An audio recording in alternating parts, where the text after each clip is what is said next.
Velkomin í hlaðvarpið okkar Biblían á mannamáli. Það páskavikan og við erum í 4 þætti í þessari viku, 2 eru nú þegar búnir og svo þessi 3. og sunnudagurinn. Og þarna erum við bara að rekja okkur í gegnum viðburði páskavikunar, hvaða var sem að Jesús gekk í gegnum, hvað var að gerast, hvernig tengist það trún okkur að lífinu og við ætlum að gera það í dag áframhaldandi. Nú ætlum við að taka miðvikudag og fimmtudag og föstudag. Og til þess að vera með okkur Birgir Már Kristinsson mættur. Ertu þarna, Birgir?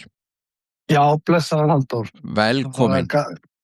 Þakka þér fyrir og gaman að koma til þín áttur og bara frábært að fá að vera með þér. Já, það eins og við manni mælt að þegar þú varst hérna í viðtalinu hjá okkur daginn, sko, þá bara á sprakk þetta bara. Það var svo mikið hlustað og það náttúrulega ég bjóst alveg við því. Þú hefur frá miklu að segja og margir sem vilja heyra í þér. Já, og líka það alltaf gaman að heyra sögu fólks, sko, þannig að það alltaf trekkir að. Já, það trekkir að.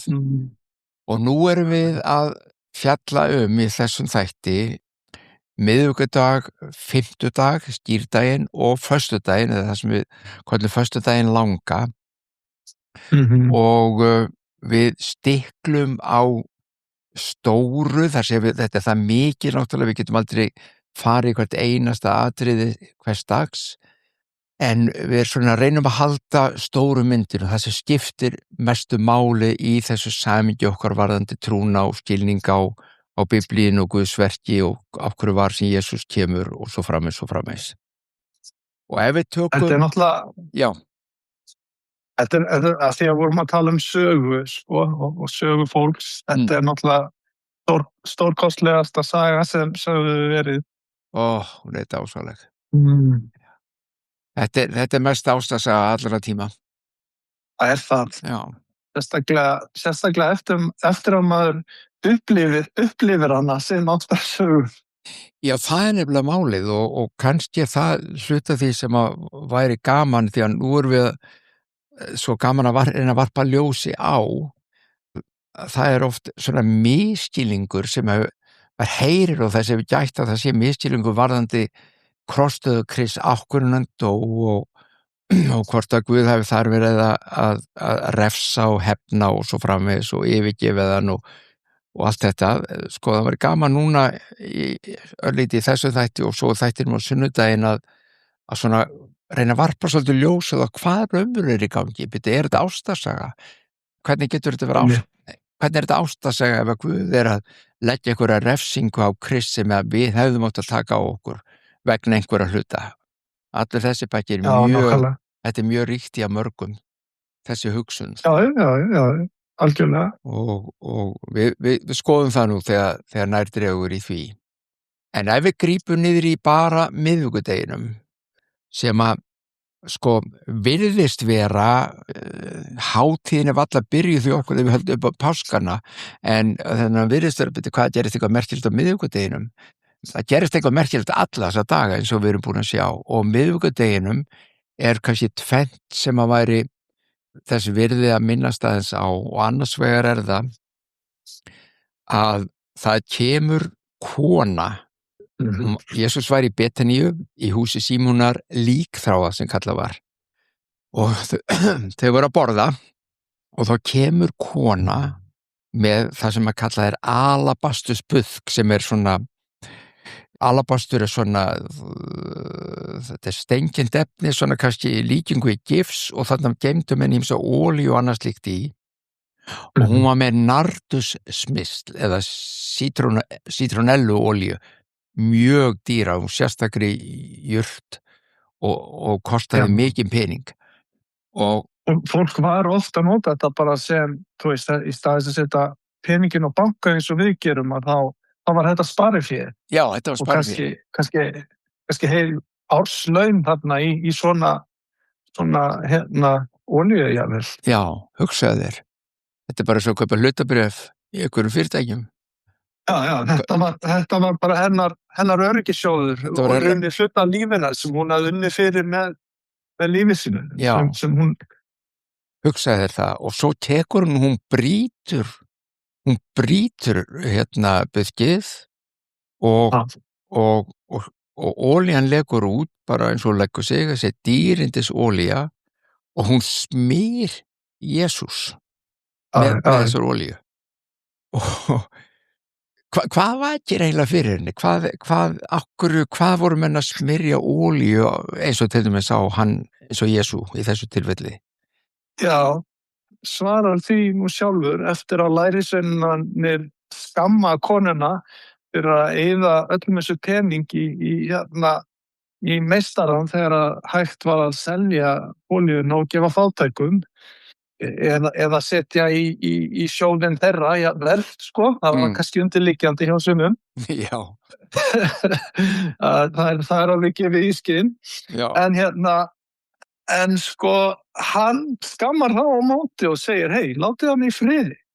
Hún gerði mér gott verk og svo segir hann þessi merkilegu orð, hvert sem fagnaðarerindið verður minnst út allan heim, þess sem þessar góða fréttir mig berast, að þá mun fólk minnast á þessa konu og það sem hún gerði. Wow. Þau munu hafa fátækar hjá okkur alltaf. Hann var ekki að segja, hei, ekki gefa fátækum, hann var ekki að segja að það væri slæm hugmynd, alls ekki. Nei.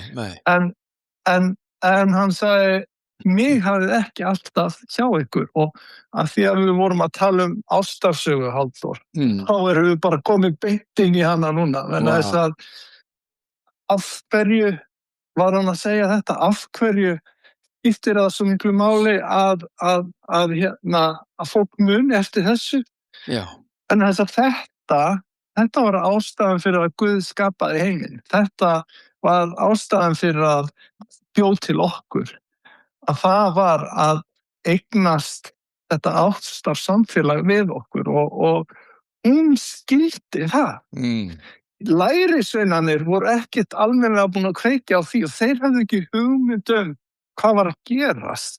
Nei. En þessi kona sem öllum líkindum María, við sjáum það úr öðrum guðspjöllum, að hún hlustaði á Jesú og þegar hann kom til Betaníu sem var uppáhaldsþorpið hans og svona svolítið hvílda staðurinn hans og ég trúi að miklu leyti vegna þess að þar fann hann einhvern fattaði þetta, sem fattaði hann og hvað þetta snerist af því að hún settist bara við fætur hans og bara hlustaði.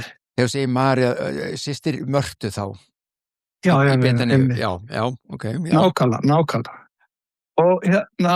Og hún fattaði hann, hún skildi hvað þetta snerist hún leyfði þessi segull sem drottin sem kærleikurinn hún leyfði honum að draga sig og hún bara satt og drakk í sig. Og þess vegna líka fattaði hún hvað var að gerast. Hún var svo eina sem hlustaði á hann þegar hann sagði aftur og aftur, herðu, ég á eftir að deyja, þeir eru eftir að taka mig á lífi og svo er ég eftir að rísa upp. Og lærisveinarnir, þeir bara, what? Hvað nú að bylla maður? Ja, best að spyrja hann ekki búið þetta maður. Þetta kemur allt í ljós bara, sko. Hann reddar þessu öllu einhvern veginn, sko. Erum við svona treg áið oft?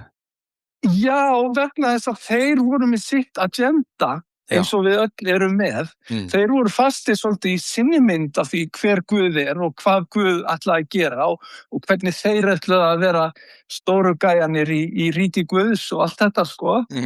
En þeir voru ekki að hlusta á hann, þeir voru ekki og það er bara þetta að vera auglýtis til auglýtis við drottinn Guð, við uppsprettu alls, við kærleikann sjálfan, að það er bara ólýsanlegt og eins og ég hef minnst á áður að þá áhrifin sem náttúran hefur á kalla fram undrun, kalla fram einhverja bara gleði í okkur. Já. En þetta er hans nærvera í náttúrunni en þegar þú upplifir hann innra með þér eitt með honum og þetta kærleikssamfélag við hann. Já, það þetta ástarsamfélag við hann sem hann að leita eftir og sem við í rauninni erum líka að leita eftir, hvort sem við gerum okkur grein fyrir það ekki. Og það kristallaðist í þessari konu og af því að hún hafði það, þá hlustaði hún á hann. Og hún heyrði þegar hann sagði að hann var að fara að deyja. Og þess vegna tók hún olíuna og smurði hann eins og hann segir svo, hey, ekki skamma hana, hún var að smyrja mig til greftrunar, eins og gert við þá sem eru dánir. Hún var að gera það, þannig að þegar hann svo var þarna á krossinum, hann var verið að hæða, þá fann hann lyktina.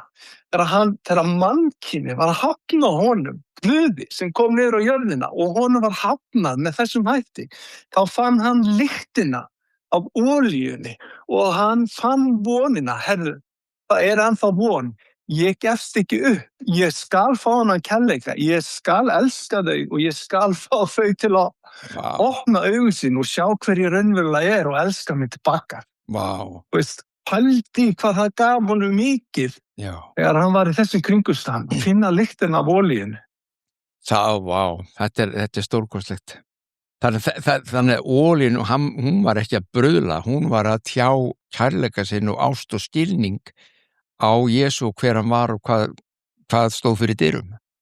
Já, hún var svo eina sem hausa í rauninni að hlusta á hann fyrir það sem hann var að segja og taka því og trúa því og bregðast við.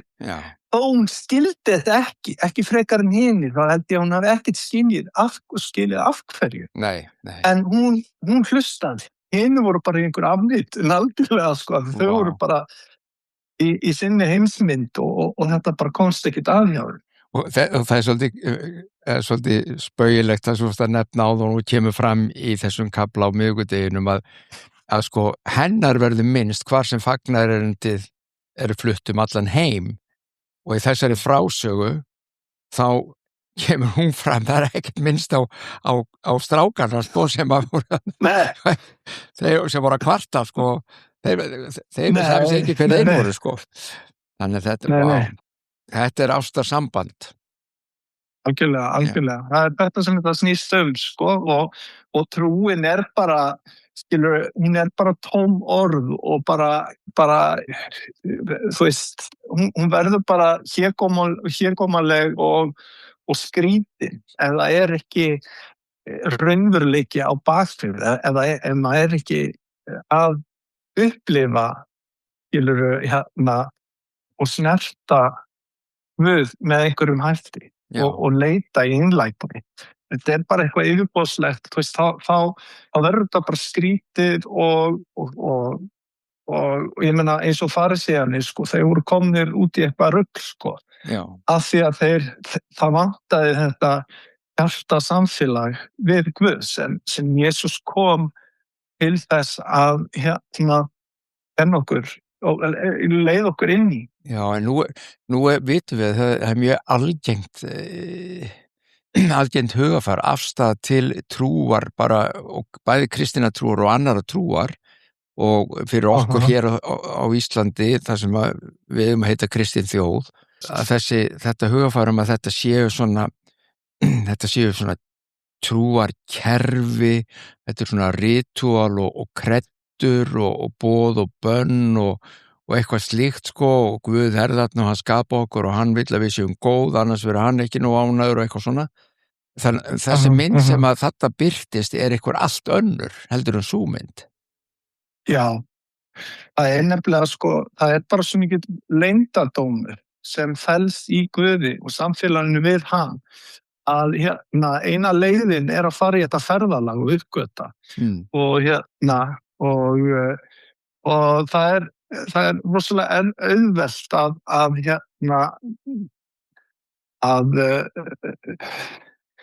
þetta í svona yfirborðsleg trúarbrögð, það sem maður er í rauninni ekki að leita, heldur maður bara að reyna að finna öryggi í einhverju kerfi og maður í rauninni að upphefja sjálfa sig í þessu kerfi, segja að ég betri en þú vegna þess að ég geri þetta og ég geri hitt. Og Jesús, hann einmitt tók þetta alveg mjög harkalega í gegn, þetta attitude. Og eins og hjá farisjum, þegar þau eru að biðja, það skiptir ekki máli, ekki vera að biðja fyrir framan alla og segja falleg orð og biðja rosalega lengi. Ég meina, faðir ykkar, hann veit hvað þið ætla að segja áður en þið segja það. Hann þekkir ykkur betur en þið sjálf.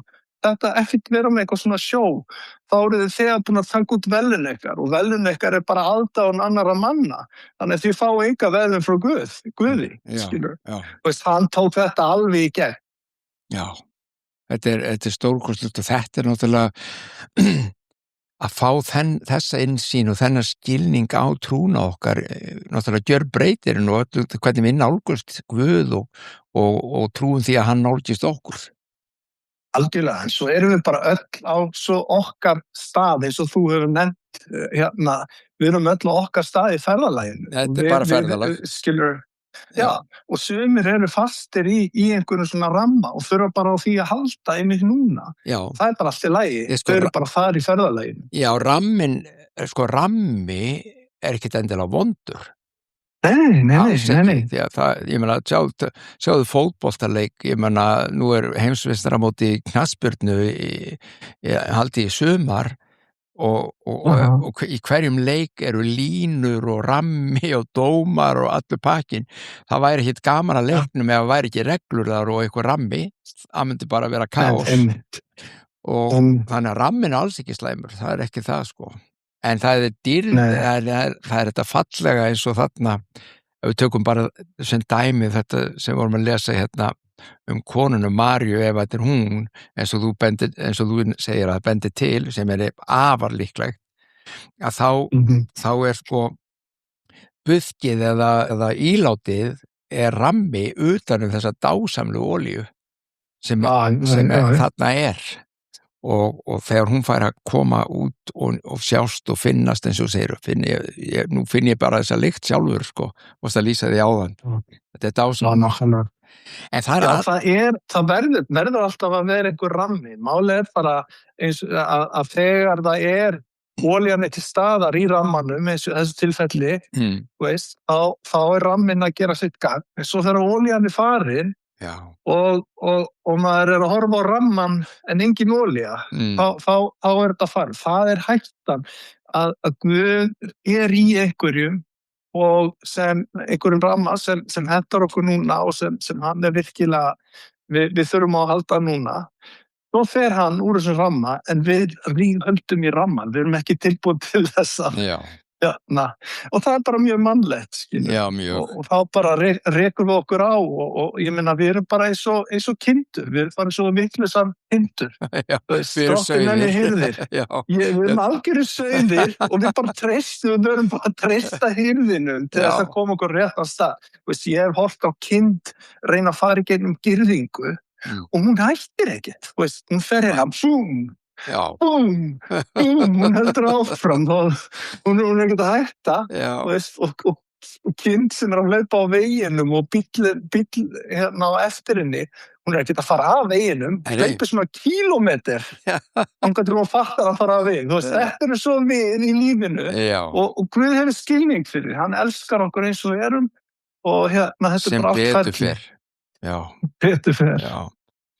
En ef við tökum núna miðvikudaginn og klárum hann og ljúkum við hann, því að hann endar á svolítið sorglegum nótum.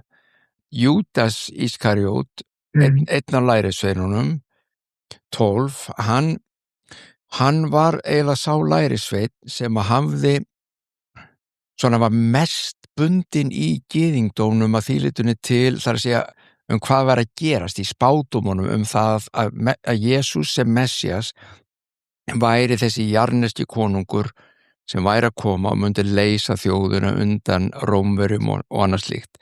Og hann hafði alltaf einhvern veginn trú á því að Jesús og æðstuprestarnir myndi einhvern veginn ná saman og þetta nú væri lausnin komin fyrir Ísrael. og þessi vika, páskavekan, hún var ekki svona raðast upp eins og honum leið vel með.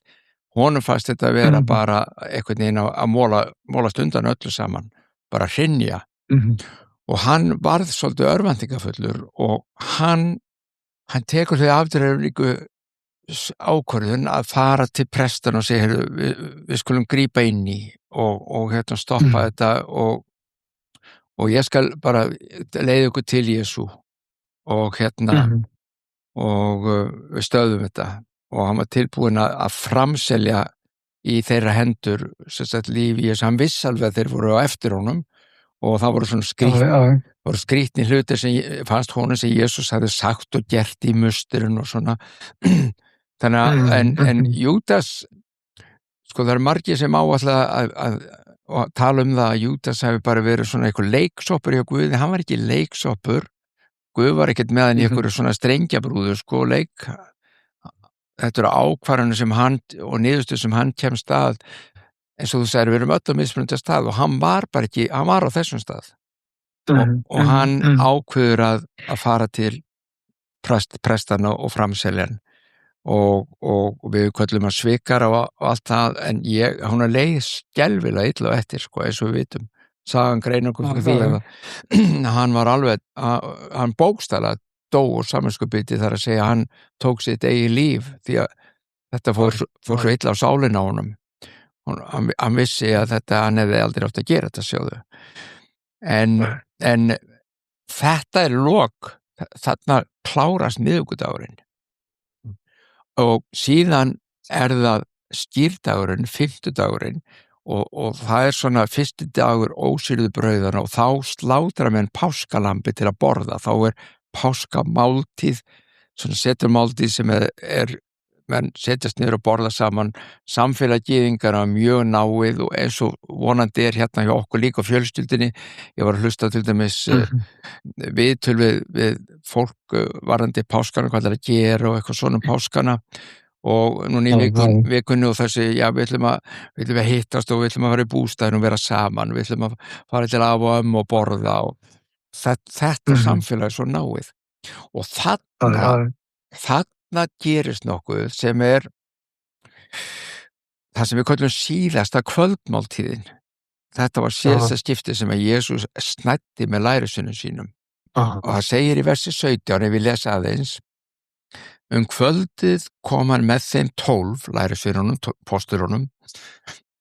Þegar þeir sátu á borði og þeir mötuðust, þá sagði Jesús: sannlega segi ykkur, einn af ykkur mun svíkja mig, einn sem með mér etur. Hann vissi hvað var að gerast, hann las hugsanir og hugrenningar þeirra og annara, hann skildi mannlegt eðlu, hann vissi hvað var að gerast, hann vissi að þetta myndi gerast. Og hvað Júdas hafði gert. Þeir urðu hryggi við og sögðu við hann, einn af öðrum: hvað er það ég? Hver? Þeir voru blankir flestir. Auðvitað vissi Júdas hvað var í gangi. En Jesús svaraði þeim: það er einn þeirra 12. Hann dýfir brauðinu í fatið með mér. Mannssonurinn fer að sönnu héðan, svo sem hann er ritað, en veginn þeim manni sem því veldur að mannssonurinn verður framseldur. Og þannig hann tala og það fór illa fyrir Júdas, sem við vitum það. Jesús gat séð þetta allt fyrir. En svo kemur þessi fyrirmynd, og mér langar að ræða það, og kannski að þú myndir grípa þar inn í og segja okkur aðeins frá þínu skilningi á því, þínu vinkli. Þeir eru að borða saman. Og Jesús tekur brauðið, brýtur það og deilir því út til það. Þetta er einn svona brauðhleifur og hann brýtur það og deilir út og segir: takið, þetta er líkami minn. Og þeir snæða, og síðan tók hann kalikinn með víninu, hann gjörði þakkir og gaf þeim og þeir drukkuðu allir af, og hann sagði við þá: þetta er blóð mitt, blóð sáttmálans, úthellt fyrir marga. Sannlega segi ykkur, hérðan frá mun ég eigi drekka af ávisti vínviðarins, til þess dags ég drekka nýjan í Guðs ríki. Þarna komið fyrirmynda þessum við köllum brauðsbrotning eða altarisganga. Og það að gerast núna út all land, þessa hátíð, páskana, að krakkarnir okkar og unga fólki að fermast.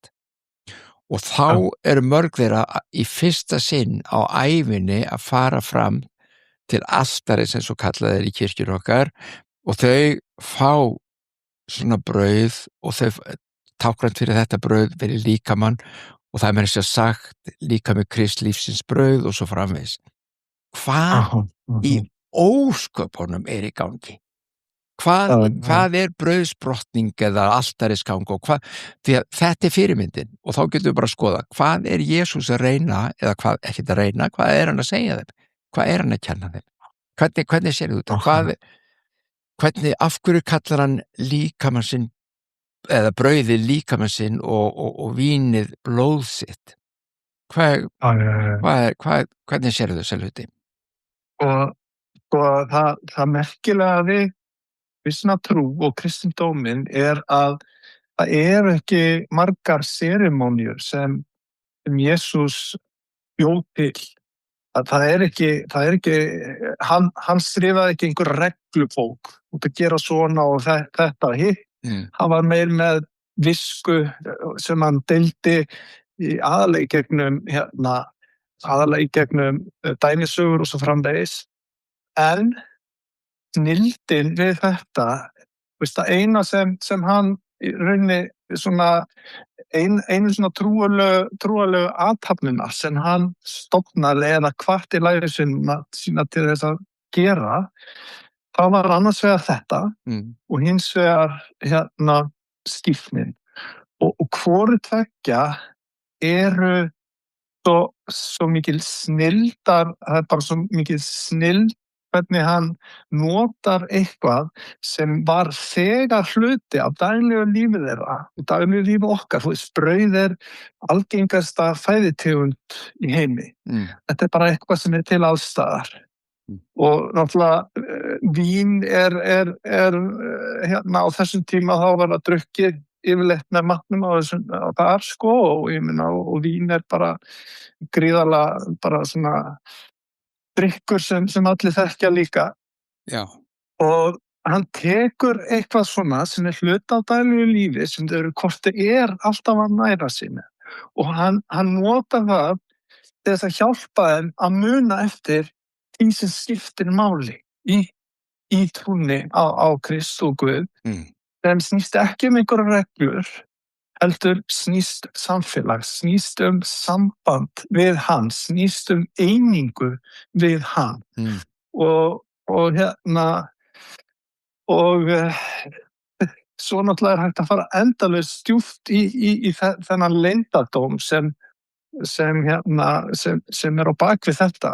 Eins og þú nefnir, þá talar hann annars staðar að hann sé brauð lífsins og að ef við borðum brauð lífsins, ef við borðum hann, þarna aftur, það verður ekki nánara samband en að borða einhvern, þá orðin algjörlega eitt með einhverjum.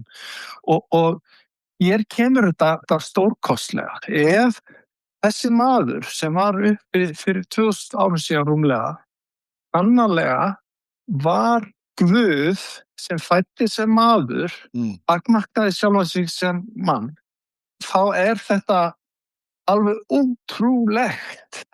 Vegna þess að, ég meina, við hugsum kannski oft, við erum bara í þessari skrýtnu veröld, við báðum ekki að vera hérna, hún dásamleg, stundum hún hræðileg samt og það eru hræðilegu hluti sem gerast, stundum þá virðist þetta bara vera einhver kaos og við hugsum, ef það í alvörunni einhver æðri máttur, einhver á bakvið þetta, einhver sem upphaf alls og svona, ég meina, hver hann þá? Og hvað vill hann? Og hvert hans viðmót til mín? Já. Og hans viðmót til okkar, til mannkynsins, þú veist, af hverju grípur hann ekki inn í allt þetta? Hún sama mannkynið? Já. Nei, hún með það mikið, ekki sama mannkynið. Mannkynið skiptir hún það miklu máli, hann ekki bara grípur inn í, hann verður hluti af mannkyninu, hann verður eitt með mannkyninu hann kemur með sjálfan sig, með sitt líf, sinn raunveruleika, sinn kærleika, sitt ríki, hver hann inn í mannkynið. Wow. Og hann talar ríki Guðs komin. Af hverju var það komin? Af því að hann var komin. Hann var honum hluti af mannkyninu. Hann talaði alltaf sjálfa sinni sem mannssonin. Honum fannst það merkilegt að vera mann. Honum fannst ekki merkilegt að vera Guðssonur. Það þótti honum ekki merkilegt. Hann hafði reynslu af því. En maður hafði hann aldrei áður verið. Wow. Og hann var mannssonurinn, og með því að vera mannssonurinn, að þá var hann komin inn í dýpsta myrkur mannkyns, dýpsta myrkur þitt og mitt, af því hann eitt með mannkyninu, og hann mittaði það mikið við mannkynið að hann sagði, ok, ég bara gef sjálfa mig algjörlega inn í mannkynið og inn í allt þetta hræðilega, og annarkvort að þá á allt þetta hræðilega sem að gera út af við mannkynið, og það eftir að gera út af við mig líka, eða þá ég eftir að taka mannkynið upp á mitt plan. Eitt af þessum gerst. Já. Og það var það sem kom í ljós á krossinum. Hvort gerist. Já, hvort, já. Þannig að þessi máltíð er þá mynd að sýna og kenna með brauðinu, með vínunu og orðum sínum. Ég Guð, ég hér Guð, sonur, ég mættur, ég komin, ég býð mannkyninu að vera hluti af mér. Komin neitinn af. Já, í fyrsta lagi, ég orðin hluti af ykkur, ég orðin hluti af öllum ykkar, ég komin inn í þinn einmannaleika, inn í þína skömm, inn í bara þitt mesta myrkur, þar ég. Alveg þar í miðjunni, og ég lyfti þér upp inn í mitt ljós, inn í minn kærleika. Og þetta snýst ekki þig, hvað þú hefur gert, hvað þú hefur ekki gert, hvað þú getur gert. Þetta snýst mig, það sem ég hef gert og það sem ég í þér. Og það það sem þá minna okkur á að borða brauðið og drekka vínið.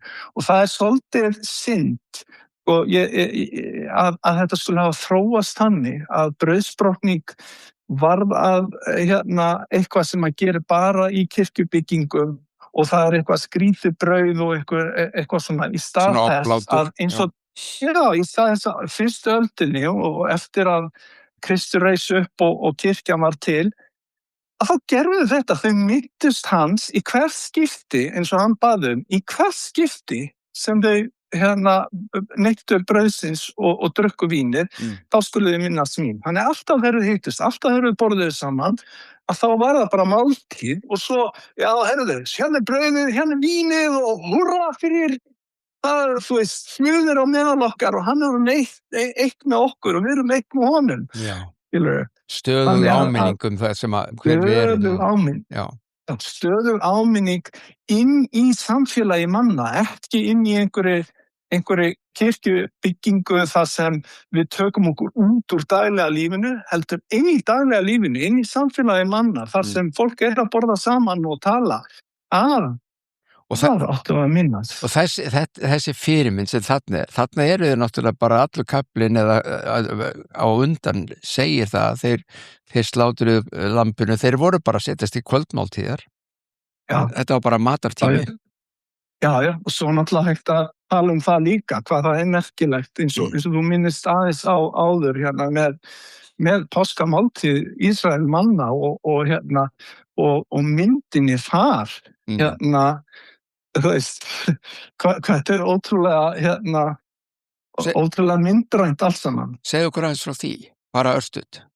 Segð þú okkur frá því, frekar. Ég held að þú sér betri í því.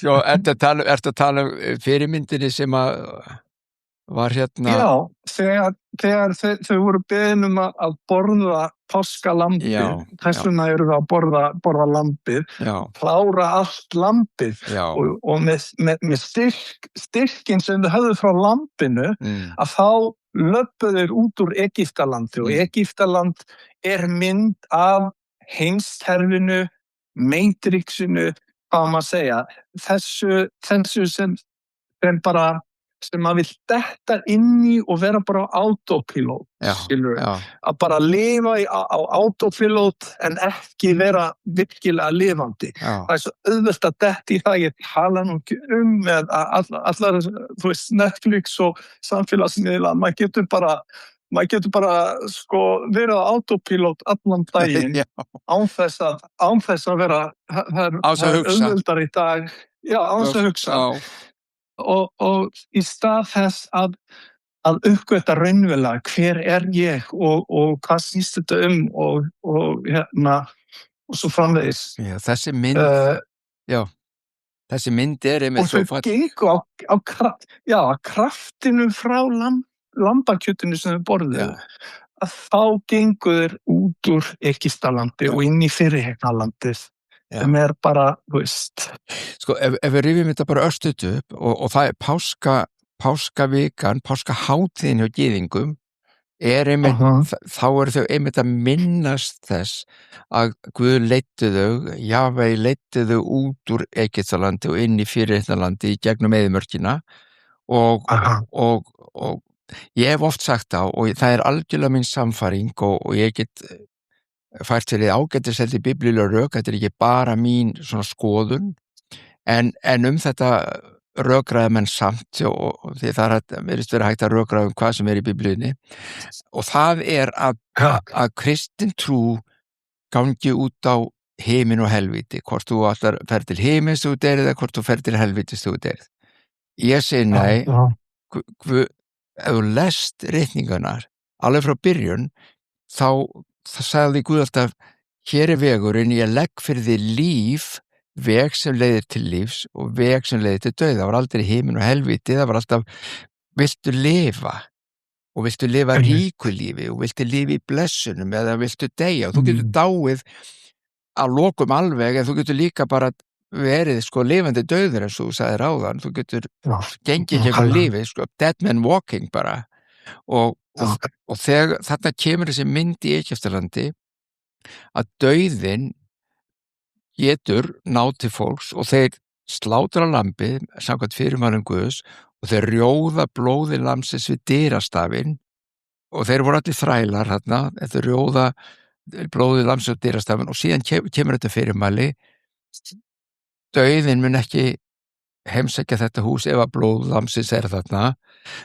og svo borðið þið allt, þið brjótið ekki beinin í lambinu en þið borðið það allt og eins og segir og þá kemur þessi styrkur, þessi kraftur og þetta er einhver rosalega falleg mynd vegna þess að svo er talað Jesú sem lambið.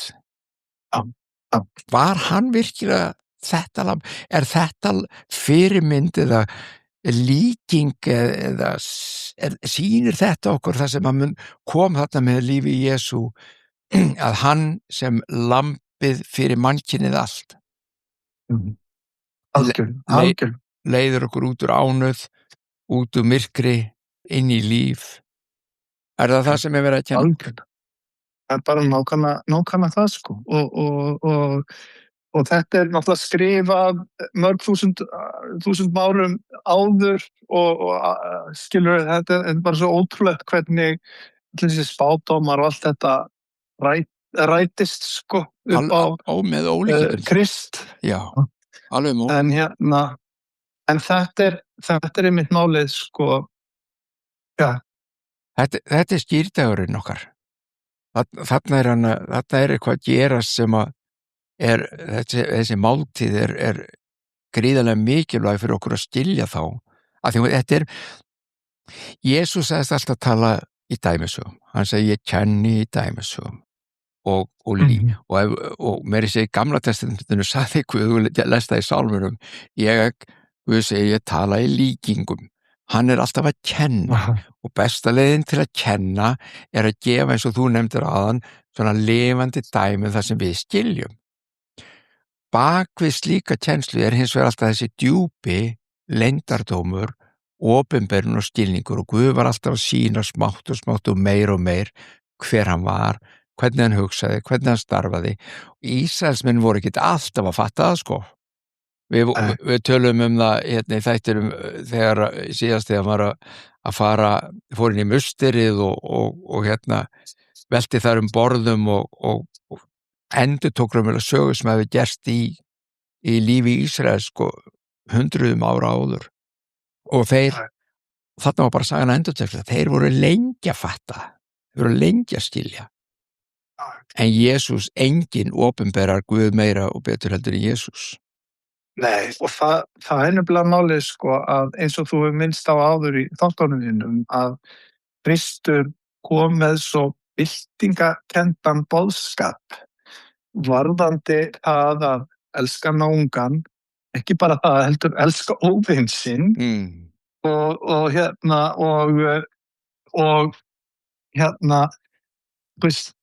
slíkur kærleikur, það bara Guð sem svona kærleikur. Við getum ekki gert þetta sjálf. Nei. Og þess vegna það bara uppgötvun okkar þegar við í þessu ferðalagi þegar við raunverulega erum og við uppgötvum að við erum eitt með honum, með þessum kærleika. Það bara í því ljósi og í þeim krafti og í þeirri uppsprettu sem við fáum að smakka eitthvað af þessu. Að elska óvini sína og framganga með þessum hætti sem Jesús kennir og lifði sjálfur. Já. Og ekki bara lifði, heldur dó líka. Hann dó líka þannig. Hann hefði geta left því að deyja, en hann gerði það ekki. Þú veist, pældi í því, ef þetta sannarlega Guð, en fæddi sem maður og hann leyfði mannkyninu að fara svona með sig. Já. Pældi í það. Hvers konar Guð það eiginlega? Þú veist, það ekki hægt að koma með skýrari bara skilaboð. Ég elska þig, ég elska ykkur. Ég hef allt vald á hinn og jörð, en ég leyfi ykkur samt bara að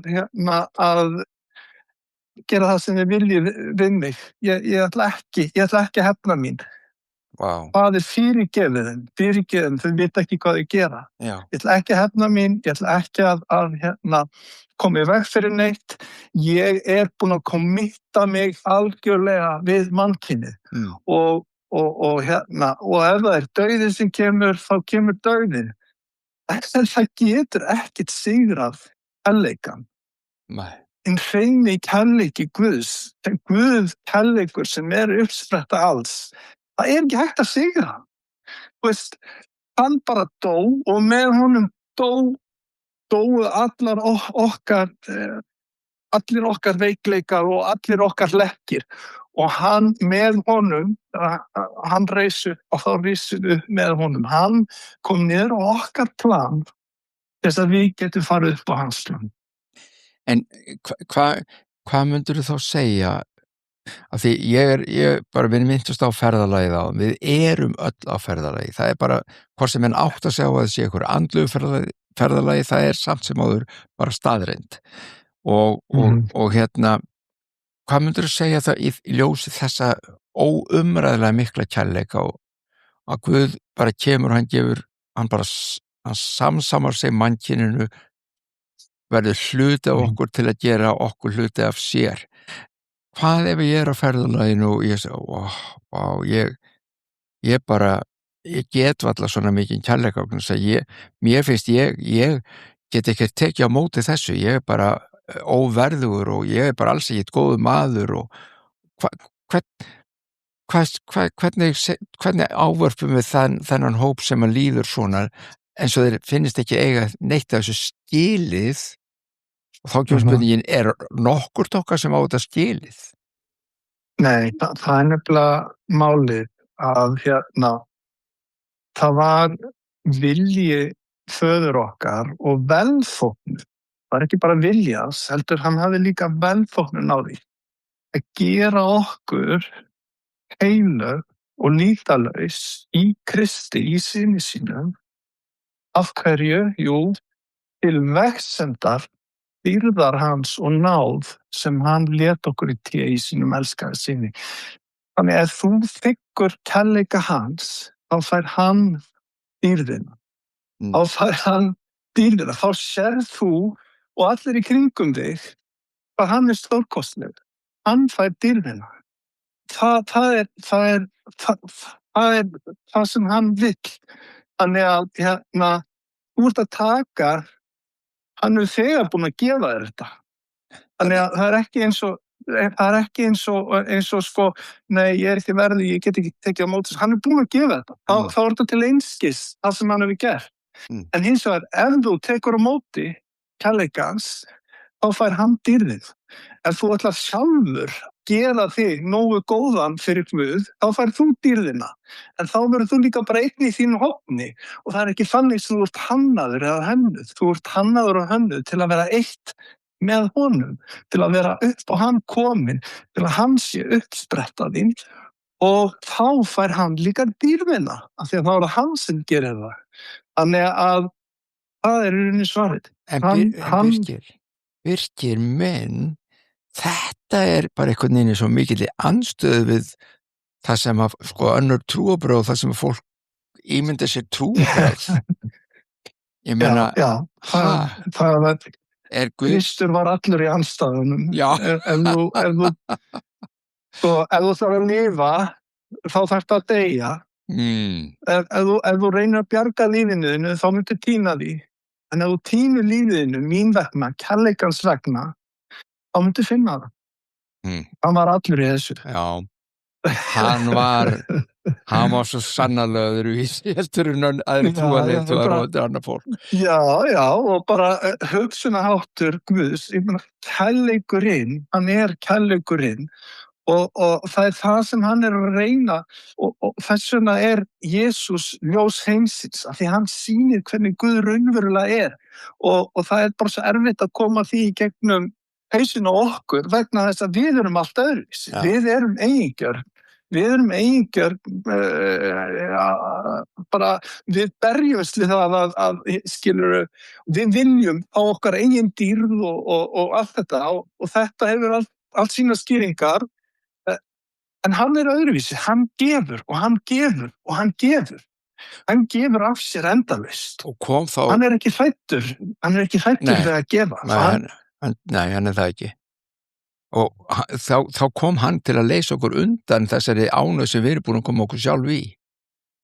Það er ekki mikið frelsi í þessu að vera bundin í eigin bæði hégómakennd og stolti og þú veist, eigin hagsmunum og hvaða nú er sem við erum öll að brölta með. Nei, nákvæmlega. Hann kom til að leysa okkur undan því, en það sem meira er, og stundum að þá er lögð of mikil áhersla á það, af því að það er bara til þess að koma okkur í það ástand og þá stöðu sem hann skapaði okkur til þess að vera í, sem er í kærleikssamfélagi við hann, eitt með honum og í rauninni að bera hans ímynd á jörðinni. Að hinn ósýnilegi Guð verði sýnilegur í okkur. Og ég tala mjög mikið þetta að vera sköpuð í Guðs mynd, sköpuð til að endur varpa hans dýrð. Nákvæmlega. Þetta er náttúrulega stórkostleg köllun og markmið í lífinu og Kristur svo sannlega sýndi okkur þetta. Já, heldur betur. Hann sýndi okkur, hann er bæði fyrirmyndin, hann sýnir okkur þetta og hann er líka leiðin þangað. Hann er vegurinn þar inn. Hann er líka, hann er vegurinn þar inn, hann er brauðið, hann er, það er eitt með honum sem er leiðin. Þannig að ertu að segja okkur þá, ef við tökum þetta að allt þetta sem er að gerast undir páskana, að tilgangurinn með þessu öllu er að Guð kemur til að sameina mannkyni sér. Já. Í stuttumáli. Algjörlega, já. Það er bara góð samantæk. Ger okkur eitt með sér í hans tjálfa. Ger okkur eitt með sér, já. En samt erum við, og það er snildin við Guð, sko. Samt erum við. Já, við tökum aldrei því. Nei, við verðum meir við þegar við erum eitt Guð, með Guði, heldur en þegar við erum ekki með Guði. Þegar við höfum nefnilega val, sko allt sem Guð skapar eins og í náttúrunni, það hefur ekkert val. Það bara skapað svona dýrlega og það bara, þess vegna það bara ánægt með það. Dýrin, þau eru bara ánægt með að vera eins og þau eru, blómin eru ánægt með að vera eins og þau eru, en við höfum val, við þurfum ekki að vera þau sem við vorum sköpuð til að vera. Við megum vera eitthvað annað ef við viljum það. En valið þá bara blekking, valið þá bara myrkur, valið þá bara eitthvað sem í rauninni ekki til, eitthvað fals sjálf. Já. Það eina sanna, það eina sem við raunverulega erum, það í kærleika Guðs, í honum, í samfélagi við hann, þar erum við hver við erum í raun og veru. Já, sko það sem við erum að ræða núna, búin að vera að ræða núna síðustu mínúturnar, eiginlega, sko við erum, ef við tökum bara söguþráðin eða frásöguna í Markúsar guðspjalli, þá erum við komin inn í sko 15. kaplan, föstudaginn langa, og ef við ætla bara aðeins að stikla hérna stóru, eftir þeir borða saman og hann þessi síðasta kvöldmáltíð, heilu kvöldmáltíð eins og kallað, og brauðið og bikarinn og líkaminn og blóðið, og þú búin að spjalla það við okkur á stórkostlega máta, þá gerist það kvöldið að þeir fara út og þeir fara í Getsemanigarðinn sem við rætur Olíufjallsins, yndislega fallegur garður og það enn. Vissir konar svona byggingar þarna inni núna sem en það falleg garðar allt í kring samt sem áður, og þar biður hann föðurinn að taka hann að bika frá sér ef að það væri mögulegt, bikarinn sennilega þá væntanlega að fara að tala að fara á krossinu og deyja eða hvað? Já, það hlutaði og það sem það þýðir. Það sem það merkir, já. Þetta var náttúrulega eins og þú sagðir á það var alveg, þetta var stór mál það sem var að fara að gera, sko. En það sem gerist þarna að strákarnir sofna, þeir gátu ekki vaka, þetta voru þreyttir grein, búin að borða mikið kvöldi og svona, en Jesús biður og hann svitar tárum, þetta eru rosalega átök, virðist vera hjá honum, hann svitar blóði, segi ég, og hann svitar og það springa í honum háræðar og blóðdropar komi í gegn, og þarna strax í kjölfarið þá komaðir og hertakan eða takandi fanga, segi ég, og Júdas kemur og kissir hann á kinnana og hann handtekinn, og við þekkjum söguna, þetta nú eitt af þessu frægustu frásögum, að þegar hann fer til yfirheyrsluna hjá ráðinu og svo framvegis, Pétur hann í garðinum og Pétur afneitar honum. Já, nú voru strákarnir hræddir. Þeir vissi ekki alveg hvað var að gerast. Þeir voru hræddir og Pétur, þessi mikli kjarkmaður og orðhákur, hann var allt í einu hræddur og sagði bara, nei, ég þekki ekki Jesú, ég veit ekki, ég hef aldrei verið með honum, ég þekki, og hann afneitaði honum 3 svar. Og til að gera langa sögu stutta þarna, því að við erum komið svo mikið inn í kjarnan í þessu og það er svo dásanlegt. Þegar hann fer síðan fyrir Pílatus og allur svona píslargangan endar með því hann leiddur með krossin, hann gengur með krossin sinn og það búið að hýða hann og það búið að gera allt við hann, og þeir reyndu fyrst Rómverjarnir að setja hann lausan og frjálsan, þeim fannst það ekki alveg, hann hafa brotið nógu mikið að sig til þess að hann verðskuldi krossfestingu, en það var mikil hark í þessu. Svo fer hann á krossin og hann krossfestur, og þá segir svona, á hádegi var myrkur allt land til nóns, og núni kallaði Jesús hárri röddu, Eloi, Eloi, lama sabachthani. Það þýðir Guð minn, hví hefur þú yfirgefið mig? Nokkur þeirra sem stóðu hjá heyrðu þetta og sögðu, heyrið hann kalla á Elía. Hljóp þá einn til, fyllti njarðarvött etiki, stakk í reyrstaf og gaf honum að drekka. Hann mælti, láttu sjá hvort Elía kemur að taka hann ofan. Og þarna svo þekkjum við að þegar hann kallar hárri röddi, gaf upp andan og fortjald musterinsins rifnaði í tvennt ofan frá og niður. Við erum búin að tala musterið og við erum búin að tala fortjaldi sem að lokaði af við allra helgasta og þegar Jesús deyr þá rifnar þetta fortjald niður. Segðu okkur, hvað í gangi? Jarðskjálftar, myrkur, fortjaldi rifnar, tengist ákvaða hátt, tengist eitt áður en við förum af stað, eða við höldum áfram skulum við öllu segja með þessi mál, því að við erum þegar farin að fjalla þetta, að þegar þeir koma að honum, fyrir þau, ég ætla aðeins að útskýra Birkir fyrir þau kannski sem ekki vita, í krossfestingunum, þegar menn eru krossfestir, að þá geta menn lifað nokkra daga jafnvel á krossinum. Þar sé að naglarnir sjálfur og krossin deyðir þá ekki. Það hins vegar kvölin og pínan og þreytan við það þeir gáttu lyft sér svona aðeins á fótastallinn skilurðu og þá gáttu þeir svona dregið andan, tekið svona loft og svo leið kannski yfir þá í hitanum og þreytinu og þá duttu þeir svona niður og þá þrengir á lungunum og smátt fyllast lungun vökva og sko menn kafna faktist á krossinum. Ef að þarna í Ísrael og Rómverjarnir tóku tillit til þess að það var mikið krossendingar, Rómverjar voru grimmir, þeir krossist út allan heim þar sem í sínu veldi, en í Ísrael þá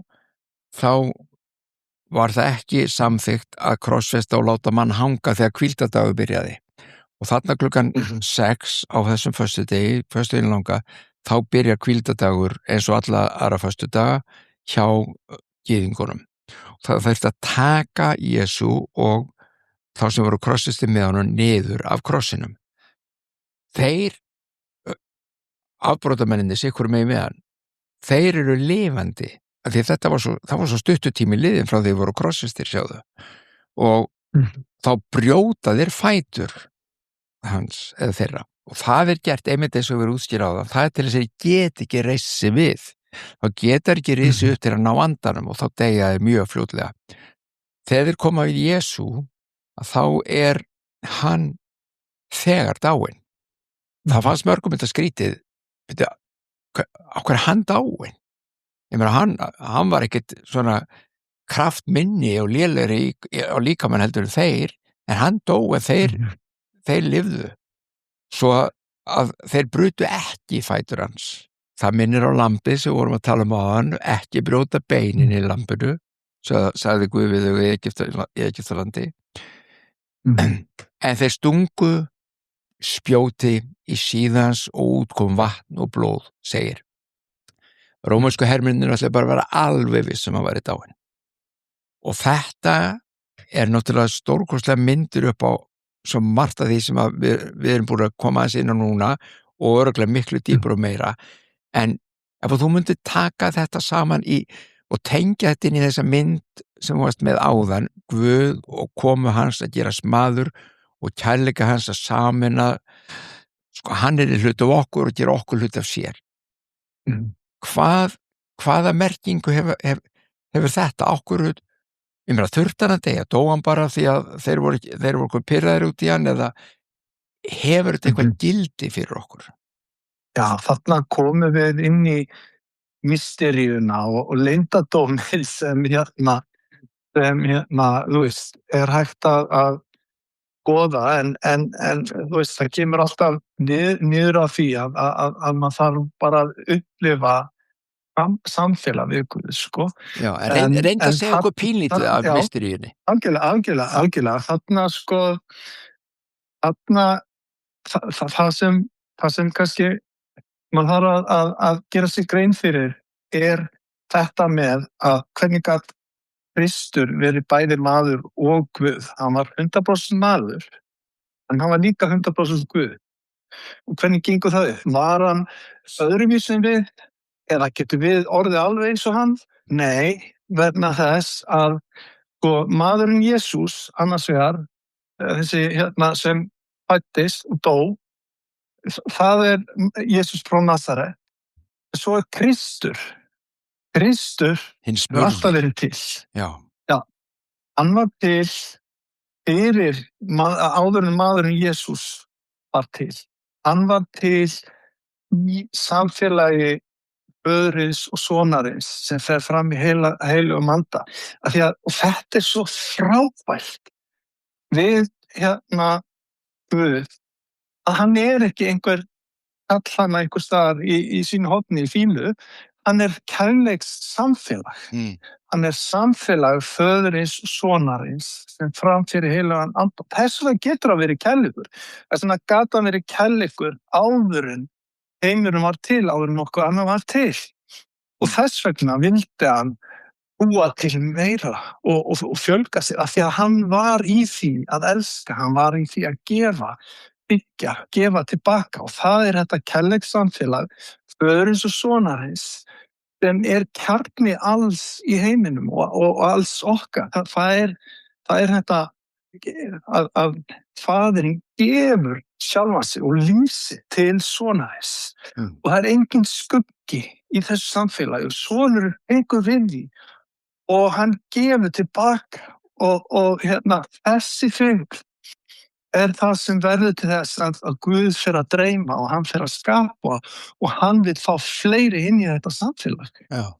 Já. Og þarna þegar Kristur fæðist, þegar maðurinn Jesús fæðist og þegar hann fer að þroskast sem barn, þá fer hann, þegar heilið fer að þroskast, þá fer hann að skilja meira og meira hvað að gerast innra með sér í anda hans, að þar heldur þetta samfélag áfram. Og þegar við lesum Guðspjöllin, þá fá að sjá það að hann fer að muna eftir hlutum úr samfélaginu sínu, að því að Guð ekki háður tíma og rúmi, hann ekki fastur í tíma og rúmi. Jesús var fastur í tíma og rúmi í líkamannum en ekki innra með sér. Þar hélt samfélagið áfram við Föðurinn. Og hann sagði hluti eins og Faðir í Jóhannes 17, þegar hann var að biðja stutt áður en hann var tekinn. Faðir, nú þetta alltaf að fara að gerast, þeir að fara að koma að taka mig og hann vissi hvað var að fara að gerast og hann segi, Faðir, gefðu mér aftur á dýrð sem ég hafði hjá þér áður en heimurinn var til. Og öðrum stað þá segir hann við farisíana, áður en Abraham fæddist, að þau voru eitthvað að tala þú eitthvað betri en Abraham, faðir okkar, áður en Abraham fæddist ég. Já. Og þau vissi alveg hvað hann var að tala en það tókuð upp stein og ætlaði að grýta hann á staðnum, hann var að segja ég Guð. Já. En það bara eitt sem það nefnilega Guð ekki háður tíma og rúmi, hann bara hann eins og eitt stórt og það líka þurfa að hafa í huga þegar hann krossfestur, þegar Guð krossfestur, að þá hann tímalaus. Og þess vegna saga krossins ekki gömul saga, því að áhrif þess nær yfir alla eilífina. Og við sjáum í Åpenbarunarbókinni að það segir að lambinu Kristi var slátrað fyrir grundvöllum heims, áður en heimurinn var til. Þannig að því að þó að þetta hafi gerst í tíma og rúmi, þá að því að þetta kom fyrir Guð sem eilífur, þá nær þetta yfir alla eilífina og þetta snertir alla eilífina og þetta hefur verið í Guði sem leyndardómur alla eilíf og við erum líka í honum og við tengjumst honum, þá erum við komin inn í þetta. Og þá fáum við að njóta áhrif þess í rauninni dauða hans, það sem hann gerði þarna, að það fór hann inn í alla eymd mannkyns. Í rauninni allt þetta neikvæða, allt þetta hræðilega, hann fór inn í það og hann tók það á sig. Þarna af krossin. Og það var það, heldur trúi ég, sem dóandi sem var til þess að hann bara líkaminn hans þoldi þetta. Já, þess vegna dó hann svona fljótt. Já. En þarna var einmitt, eins og þú kemur inn á, þarna var þetta spurning í rauninni, þarna var hann búinn að kommitta í mannkynið og annarkvort þá dey ég og mannkynið með mér og það gerðist, hann dó og mannkynið með honum, en svo gerist eitthvað á pálmasunnudag sem við förum í seinna. Á páskasunnudag. Páskasunnudag, já, pálmasunnudag er búinn. Já. Nákvæmlega. Sko, þannig að hérna ég einmitt sko á sunnudaginn, páskasunnudag, þá ætlar að vera með okkur aftur og þá ætlum við að ræða náttúrulega það sem gerist þá, eins og þú ert að vísa til eitthvað stórkostlegt sem gerist á páskasunnudaginn, uppreisudaginn. Og en við viljum líka þess að fjallum laugardaginn. Hvað er laugardaginn, sko, við förum yfir það, hvort að laugardagurinn sé eitthvað hluta þessu ferli eða hvort að það er bara svona, það er svona frítag og þá bara förum við út og vesla mjólkina því að það er frítagur og gerum eitthvað annað. En í tengslu við þessa frásögu sem við erum að fara í gegnum, hvað í óskopunum var í gangi þegar Jesús lá í gröfinni. Það er líka nefnilega, líka hluti af þessu öllu sem að þú ert einmitt að fjalla núna. Þannig að það sem ég heyri þá segja er að ástæða fyrir hann deyr er svona fljótt sem hann gerði. Ég menn hann dó mjög fljótt á krossinum, þeir þurfti ekki að brjóta beinin og eins og hjá þeir sem voru vel sikur megin við hann, því þeir voru lifandi og það er eitthvað annað sem deytti hann svona fljótt. Það er eitthvað að gerast, þannig að taka á sig, eigum að segja, þú taldir upp nokkra hluti sem hann tók á sig, hann er að taka á sig bara mannkyni, stöðu mannkynsins og hleypa því algjörlega inn í sitt samfélag þarna og verða algjörlega hluti af því. Hann er ekki bara kraftaverka maðurinn frá Galileu eða Nasaret, hann er þarna tekur hann allt, það góða, það vonda, alla hlutina í mannkyninu og eins og fyrir okkur við vitum það dauðinn er einmitt versti óvinnur okkar alltaf hreint og það er svo margt sem leiðir til dauða, við tölum það áðan, þú getur verið hálfdur eða steindur eins og við stundum segjum ef við erum að nota þetta orðatiltæki þar að segja að þú getur verið lifandi dauður en dauðinn er óvinnur okkar, við viljum ekki dauðan en þarna tekur hann það allt á sig. Biblían kennir okkur og við kannski komum inn á það einmitt í næsta þætti líka að dauðinn er versti óvinnur mannkynsins. Á hverju er það? Á hverju er dauðinn? Ég meina, er ekki bara gott að deyja á frið? Dauðinn er andstæðan við Guð. Guð er líf. Dauði er andstæðan við Guð. Skortur á Guði. Eins og Guð er ljós, myrkur er skortur á ljósi. Já. Þannig að dauði er fjarvera Guðs. Já, dauði er bara blekking, óraunveruleiki, lygi, eitthvað sem er í rauninni ekki raunverulegt. Hluti af Matrixinu. Já. Birkir Már. Ég hef verið að segja það, sko, við byrjum á að tala um að þetta væri stórkostleg ástarsaga og þú sagðir að þetta væri bara sem það er, hugsaðu þér. Ef að Guð er að gera alla þessa hluti fyrir þig, fyrir mig, fyrir okkur öll, fyrir mannkynið allt. Hversu góður er hann? Það kveik, já, og því líka von sem það kveikir hjá fólki sem skilur upplifir þetta, trúir þessu og upplifir nærveru hans og þú veist, það kveikir svo mikla von. Þó að heimurinn sé eins og hann er, þá vitum við að þetta mun allt enda vel. Og það er bara rosalega flott að geta lifa lífinu með þessari von. Varðandi þetta, og ef við erum að koma hérna til loka á 15. kafla, og þá er bara einn kafli eftir faktist hjá Markusi. Og hvað er þetta, hvernig skilur þetta, var eitthvað tákrænt í því að fortjaldi skyldi rifna?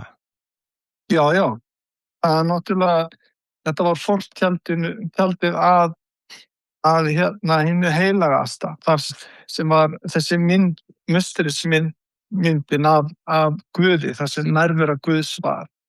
Og í rauninni þá verið að segja þarna, núna ekki lengur, musterið ekki lengur þar sem Guð heldur Guð núna innra með okkur. Wow. Og það ótrúleg saga sem Jesús segir við konuna við brunninn, og þar einmitt kemur hann inn á þetta að hei, þið Samaríu, þið tilbyðið Guð þarna, við gyðingar tilbyðja í musterinu, en sá tími mun koma og nú þegar kominn, segir hann, af því að ég kominn, að hinir sönnu tilbyðjendur munu tilbyðja föðurinn í anda og sannleika, ekki í einhverju musteri, heldur í anda og sannleika. Vá. Og fortjaldi sem lokaði einmitt fyrir þetta allra helgasta, það sem að Guðs nærvera og dýrdvaldi. Já. Nú var það rofið. Nú það rofið. En þá tengist þarna allt í einu saman, það sem við vorum að tala þegar Jesús fer inn í musterið og allt sem hann gerði og sagði þar, og hann var búinn að segja að ég mun rífa þetta musterið niður, stein fyrir stein, það verður eyðilegging á því, en ég mun byggja það eða mun reisa það við á 3 dögum og svo framvegis. Þetta allt svona tákmyndir sem hann vissi nákvæmlega hvað var að fara að gerast. Algjörlega. Þetta myndar alveg eina heild inn í þetta stórkostlega líf sem þú ert að tala að Guð kom til að bjóða mannkyninu og gefa mannkyninu. Nú býr hann í hjörtum mannana. Vá. Hvernig má það vera? Það ótrúlegt. Guð í mér, Guð, ég í honum. Við lifum og hrærum sem sagt í honum. Já. Það verður ekki betra. Nei. Birkir Már Kristinsson, svo fólk sem ekki þekkir þið fá nú fyrst nafna þau aftur. Það algjörlega stórkostlegt að spjalla við þessi málefni. Já, sömuleiðis, Halldór minn. Og þú ætlar að vera með okkur aftur á sunnudaginn, og þá ætlum við að ræða það sem gerist í gröfinni, hvað að gerast. Það segir kannski ekki mikið það, en það samt þetta að lesa í það. Og svo hvað gerist á páskadeginum, og hvaða þýðingu það hefur fyrir okkur öll. Eitthvað sem vilt segja núna svona að lokum við okkur varðandi þessi mál og tengja síðan, þannig að við getum tekið þau þráðum þar áframhaldandi kannski á sunnudaginn.